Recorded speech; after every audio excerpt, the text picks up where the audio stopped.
আপনারা জানেন যে আমাদের মাননীয় প্রধানমন্ত্রীজির মন কি বাত অনুষ্ঠান সেই যখন আসারাম বাড়ির মধ্যে সেটা হয়েছিল, সেখানে আমাদের জনজাতি ভাইয়েরা আপনারা নিশ্চয়ই দেখেছেন একটা ঘরের ভিতরে মাননীয় প্রধানমন্ত্রীজির উপর এত বিশ্বাস, ওনার যে কথাগুলো শুনবার জন্য আমি নিজেও দেখেছি, আপনারাও দেখেছেন যে মোবাইলের মধ্যে ওনার যে মনের কথা সেটা শুনছিলেন, সেখানে গিয়ে আমাদের উপর হামলা শানিত হয়েছে।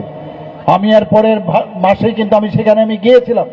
আইনের পথে চলবে, কেউ গায়ের জোর দিয়ে কিছু একটা করে নেবে, এই সরকার কোনো অবস্থায় সেটাকে বরদাস্ত করবে না, সেটা আপনাদের জানিয়ে দিচ্ছি আমি।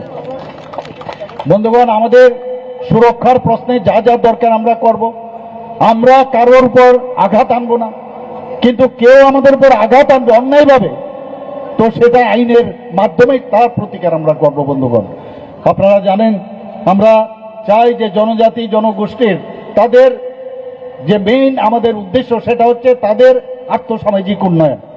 আমরা এর আগেও দেখেছি একটা ভোটের যে রাজনীতি হয়েছে, তাদেরকে ভুল বুঝিয়ে বহু পার্টি সেইভাবে তাদেরকে রাস্তায় নামিয়েছে, প্রসেশন করিয়েছে, কিন্তু কাজের বেলায় অষ্টরম্ভা।